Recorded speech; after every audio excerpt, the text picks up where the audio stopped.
Greetings my peeps, happy holidays and welcome to my top 10 games of 2024. Now 2024 is a misunderstood year. Many people think we didn't get many games, but we actually got a lot of worthwhile content spread around a lot of different genres, some of which the followers of this channel don't usually dabble with, So if you are only enjoying one type of content, it might have felt like 2024 was a poor year, but we actually could find a lot of hidden diamonds if we looked hard enough. In this video, of course, I'm gonna highlight some of my favorites from the year, and we start with an honorable mention. What you see beside me is Bleak Faith Forsaken. It came out in 2023, made my top 10, but this year it got ported to consoles on the Xbox Series and PlayStation 5. I love this game to bits. It was made by 3 people, and it is a fantastic, moody journey that there is no excuse any of you wouldn't experience at this point, because it is available everywhere. Well, everywhere but the Switch. Before we start with the games, I want to wish you all, again, the best possible holidays. I want to help you from the bottom of my heart for all your support. Primus knows I needed it this year, and I want to underline that the most important thing we can have in this life is our health, our well-being. So always take care of yourselves and of your beloved ones, because if something happens and you start down a slippery slope, you will feel the effects of the lack of health, as I did. I was in great pain at some point. I underwent surgery. It was stuff out of my control, hereditary stuff, but still, please guys, take care of yourselves, stay safe out there. Love you all to bits. Let's move on with the games and see what really made my list in 2024.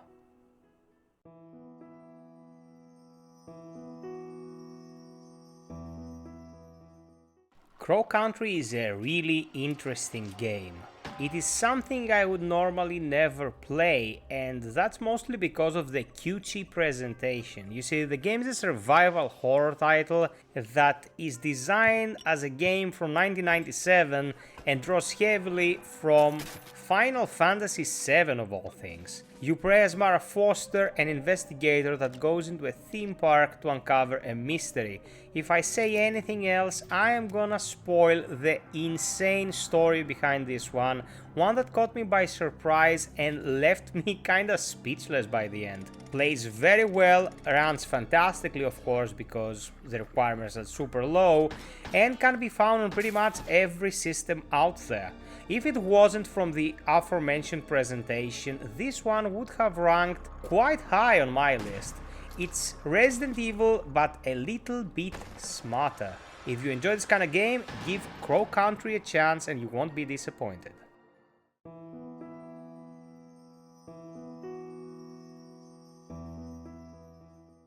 It's kinda weird for me to put V-Rising here, and the reason is simple. I usually run away once I hear words like build and craft and fluff and decorate and all that BS that has become so prevalent in recent memory. Very few of these games make my cut, and most of the time I get bored extremely easy and just F out of there. V-Rising though did 2 things right. It makes vampires look and feel good, and it has exceptional combat for a game of this genre. It can evolve into situations where it becomes a hack and slash, it becomes kind of a bullet hell, positioning is very important, and you can build custom servers or even play totally offline, something that allows you a lot of leeway when it comes to your scheduling. You don't have to go after events or the clock in order to retain your castle. You can just log off and play the game at your leisure. It is really good at what it does and looks and sounds the part. It also got a collaboration with Castlevania. Of course, Konami was involved in that and tried to milk us dry with it. I think the game costs right now about 40 euros if there's no sale going on, and that cosmetic pack is 20 euros, like half the price of the game. But if you can just ignore all the add-ons and focus on the main game, they're still updating and adding stuff. It runs like a dream, and it's overall an awesome experience if you want to get into the survival genre, but you kinda don't wanna look and feel like human dwarf hybrid like you would look in Enshrouded or something like that. Very good stuff. I urge you to give it a go if you have any amount of interest in the survival genre.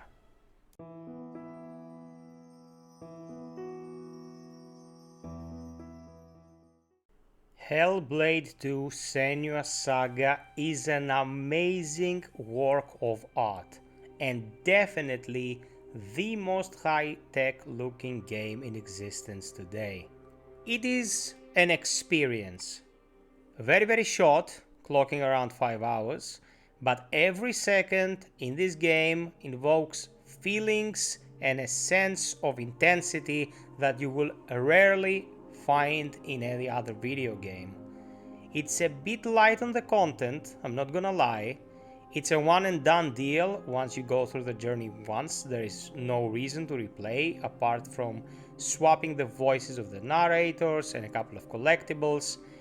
But seeing the world through Senua's eyes, listening to the insanely well put together sound design, and of course the award-winning performance by Ms. Jurgens is something you will not easily forget. People tried to categorize Hellblade 2 in ways that would make it marketable, that would draw comparisons. Some clueless individuals out there, to speak very politely, tried to compare this to the latest God of War games. Why? Because it has something to do with Norse mythology, I suppose? But Hellblade is a thing of its own. It's extremely narrative heavy and totally narrative driven and reliant, and it wants you to feel for the characters and by extension about the people suffering from the same ailments that Senua suffers throughout her journey.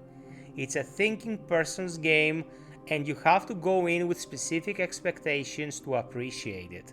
It's not a hack and slash, it's not an adventure, it's not a walking sim. It is an interactive narrative experience with more meat on its bones than your average game of the genre that looks amazing, sounds even better if that is to be believed, and is 100% worthy of your time if you can produce the mindset to enjoy and appreciate it for what it is. Take it from me, I had an amazing time with Hellblade 2 and I'm pretty sure you would as well if you put in the time and focus required.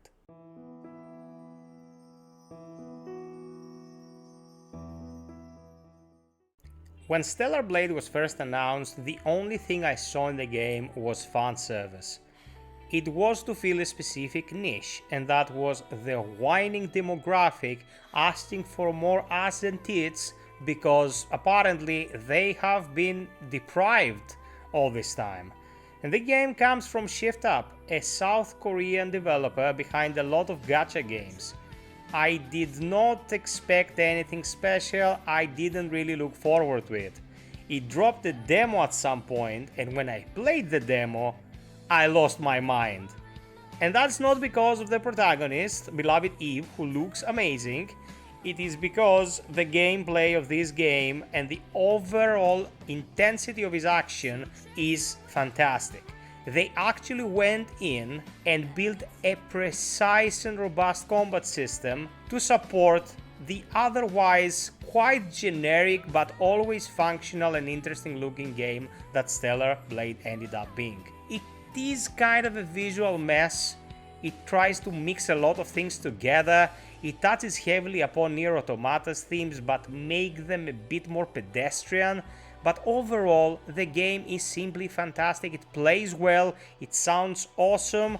Some of the tracks in this game actually come from the composer of the Nier Automata game, one of the all-time classics of the action genre, and the technology supporting it is more than adequate. It was actually a game that came out and looked and sounded like a game in this generation should look and sound. Very surprised, and it actually blew me away and I had a blast with it from start to finish. Not to be confused with the Souls-like, because it is not one. This kinda old schoolish action game is definitely worthy of your time.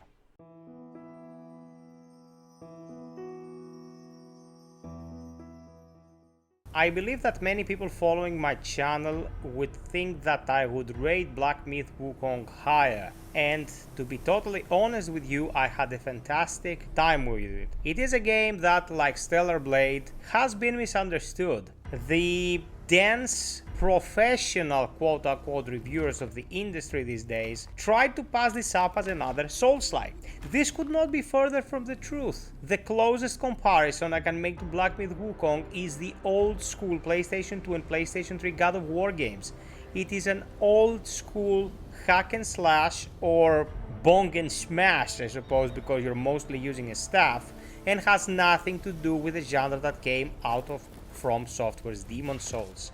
It is approachable by the larger demographic because it delves into simpler tropes. There is a bit of button mashing here, but its stronger suit is the material it draws from very interesting Chinese mythology stuff that will also probably make most of the Western demographic more accustomed to its themes. And its technology is breathtaking. For such a fast-paced game, it boasts a level of detail in pretty much everything that's rarely seen. It's Unreal Engine 5, initially developed for high-end PCs and then ported to the PlayStation 5, where it runs in a kinda so-so state. I think it's gonna get upgraded soon for PS5 Pro, but as it stands, if you have a decent computer, at least 30 series cards from Nvidia or the equivalent from AMD, a multi-threaded CPU and 32 gigs of RAM, you will have an experience that is not quite like anything else. The fact that you play this entire game as a monkey and still makes you feel like a powerful, intelligent individual speaks volumes about how the game was actually presented. It got some backlash for all the wrong reasons, like inclusivity in a game that has you play as a primate is the stupidest thing one could come up with. But industry politics have perverted everything, and we shouldn't even mention such shit because it's not worth it. Black Myth Wukong is a linear, kinda corridory boss rush action game, but everything in it, everything that it tries to do is done meticulously well. I don't think it should ever get Game of the Year because it lacks any kind of innovation, but for what it is an excellent first effort from Game Science, and I'm pretty sure we can expect great things from these guys in the near future.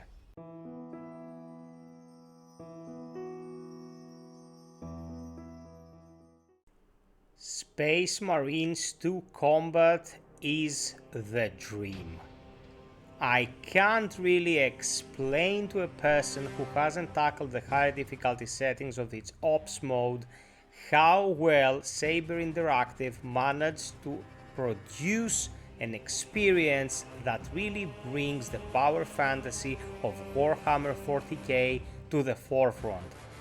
They created mechanics specifically tailored to the characters being able to intercept attacks from all angles and counter these threats with extreme precision.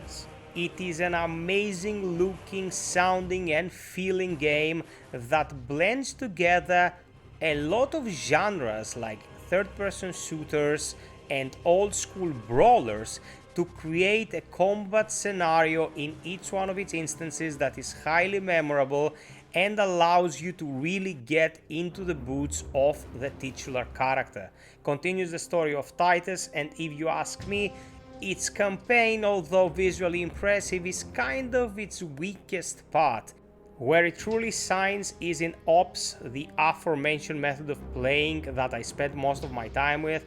And when you put the class perks, build crafting, various weapons and upgradability in there, you can burn a lot of hours enjoying combat in the 40k universe like it's never been done before. Some of the simplicities that were present in the first Space Marine game are gone, and now you're left with a refined combat system that really should be studied by other studios to produce hybrid gameplay mechanics like what Saber managed to do here.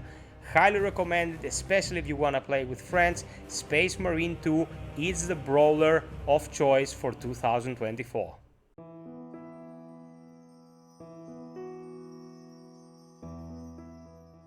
Death to Kronos. Death to Kronos. Supergiant Games dropped the bomb with Hades 2 early access. And not just because we didn't expect it, but because it showed the industry once again how well things can start off without trying to milk the player base. This game right now in early access ports more content than 80% of the releases we get, and it is fantastic to boot. The only reason this isn't higher is because it's still not complete and the quality is of the highest caliber. I just can't bring myself to give as much of the benefit of the doubt before I see the complete picture. I'm pretty sure they will produce a 9 to 9.5 out of 10 game like the first Hades game was. But I retain some caution so I can give it higher remarks in a 2025 or 2026 full release that will undoubtedly come to consoles as well. Guys, if you played Hades, you don't need me to tell you that these guys know their craft. Supergiant has never produced a bad game. Everything from their art to their music to their narratives, character designs is impeccable. It's simply nigh perfect stuff. They added more mechanics, they added more secondary interactions than they had in the first game, a game that almost put them under because it was a humongous undertaking in comparison to their previous productions, but they pulled it off and they're back and better than ever. Do you own a PC with a 10 years old GPU? You can play this. Go give these people 30 euros and experience this amazing piece of roguelite art, because Hades 2, like its predecessor, is an one-of-a-kind quality kind of game.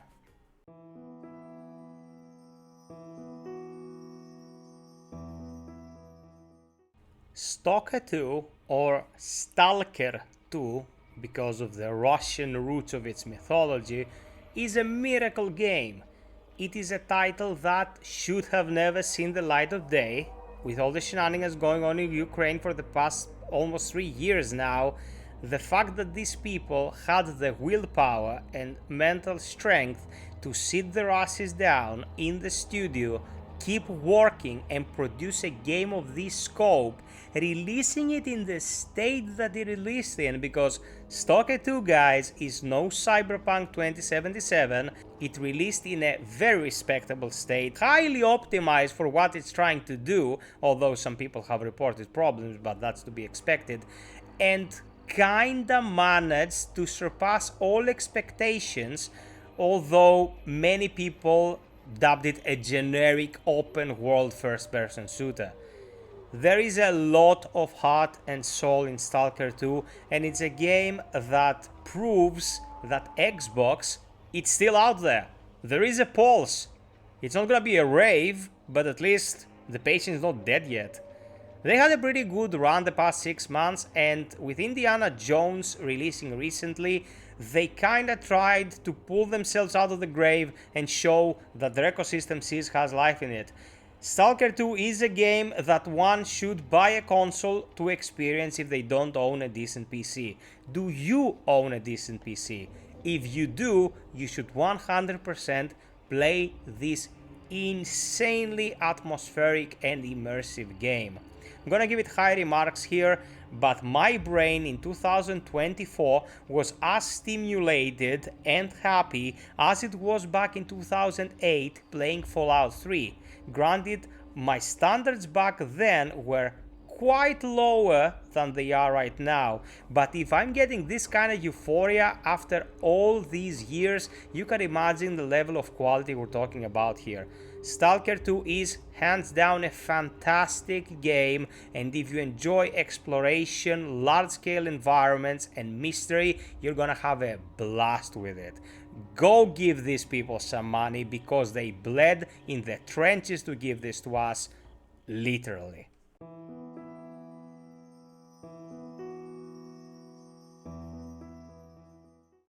Let's cut to the chase. I don't care if it's DLC, a poster, or a dove flying over my car and taking a shit on it.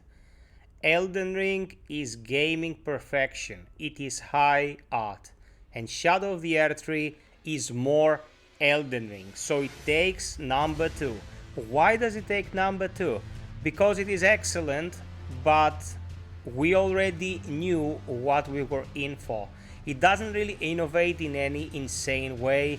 It is more of what made Elden Ring my game of the year of 2023 and of the greatest games of all time, with some quirks that are not sadly enough to warrant it feeling like a completely new experience.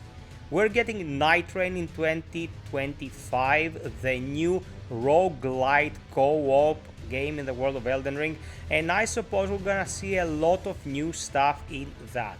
As it stands, Shadow of the Erdtree is about 40 hours to complete and more than 80 hours to really comb through and find everything, which is way more content than what you would get from 99% of the action games out there. It's also of the highest quality in every conceivable way, with amazing new music, some of the best bosses we fought in the series, and an amount of lore that without which some of the events of the game wouldn't really make sense. We had suspicions before Shadow of the Erdtree, but having played it, there is no way we're going back to the uncertainty that the core game left us with. Shadow of the Erdtree is as good an add-on as it gets. It kind of takes me back to expansions in the era of Baldur's Gate 2 or Warcraft 3. It is that good, if not better, and everything in it has been meticulously crafted. Hats off to Miyazaki and his team once more for producing this masterpiece. Get it if you haven't already. Talking about the price tag is simply semantics. Give yourself a chance to experience the majesty that is Shadow of the Erdtree. Highly recommended. I really cannot praise it enough.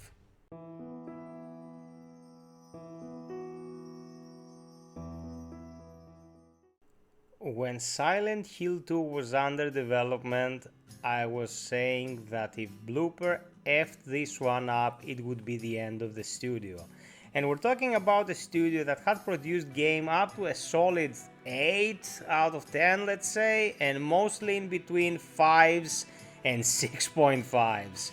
I love the medium, I appreciate Observer, but here they took the holy grail of survival horror, probably the most appreciated survival horror game of all time, and tried to remake it in the age of online politics and chaff noise and BS. Man, they nailed it. Silent Hill 2 is superior to its predecessor by every conceivable metric. This is helped by the amazing performance by Luke Roberts, one that should have taken Performance of the Year, but as stated earlier, Ms. Jurgens did an amazing job with Hellblade 2. I think Silent Hill 2 got snubbed a lot because of the ever-present fixation of people when it comes to their nostalgic memories, but objectively speaking, Silent Hill 2 is a masterpiece. I think it's gonna set the bar for what we can expect from immersive narrative-driven horror in the upcoming years. Not only did they manage to produce technology competent enough to showcase the game, the presentation is a driving factor when we're talking about games in this series, but they also managed to incorporate combat mechanics and an overall design of the world and how you interact with it, its soundscape and everything surrounding the protagonist that really draws you in. I played this with a DualSense controller to be able to feel the haptics, wearing a surround simulation headset, and I remember myself being tunnel visioned for 2 to 3 days when I first experienced this. It is very difficult to put into words. They did an amazing job, and I am hearing that they're remaking 1 and 3 as we speak. They got the green light from Konami. I couldn't imagine a better fate befalling the studio because, as I said earlier, if they had messed this up, man, the wrath of the masses would have been legendary. They would have butchered the favorite child of survival horror aficionados everywhere since time immemorial. Blooper, I'm so happy you guys did it. Silent Hill 2 Remake is my game of the year for 2024. A great game. I would highly recommend everyone plays it. as long as you have the stomach for the horror, because it is quite intense. And geez, man, stop talking about the lack of originality when it comes to these remakes. Many of you weren't even alive when the original Silent Hill 2 came out. It is an ancient game. It was bound and restricted by the standards of the industry back in the day. The voice acting that was less than professional, I'm gonna put it bluntly, the technology of the time, and the budgets miles behind what we can enjoy today. So these games, significant as they are, need to be brought forward for modern audiences to experience. And by modern, I don't mean to subvert the original material. I am just talking about what people would consider playable today, because it is an interactive medium. You cannot expect things to be evergreen, because that is simply impossible. Celebrate these great pieces of art being brought forward, because everyone wins. So guys, I believe we've proven without a shred of a doubt that 2024 indeed did bring us some amazing games. Before I let you go, a couple of words from the heart. I started with the intro thanking you for your support and presence and love whilst I was in a bad place with my health, and I have to underline this again. Streaming, creating content, having a presence in the online landscape ultimately is a community interaction. It's community effort. It is something to be shared. Without an audience, being on a pedestal doesn't mean anything. You're just speaking in a vacuum. You're in a box and you just hear your own echo. The discussions I've had with some of you, the situations we've shared, the laughs and the tears are something I wouldn't trade for the world. Some people ask me sometimes, man, the quality of the work's so good, why isn't the channel larger? Why don't you get more views? Why this and why that? For me, every single interaction this channel gets is me coming face to face with another human being and sharing in the experience, the growth, the journey. Some of you I consider very dear friends and very close to my heart, and I am optimistic that in 2025 there will be even more people added to the fold and we can share more exciting adventures together.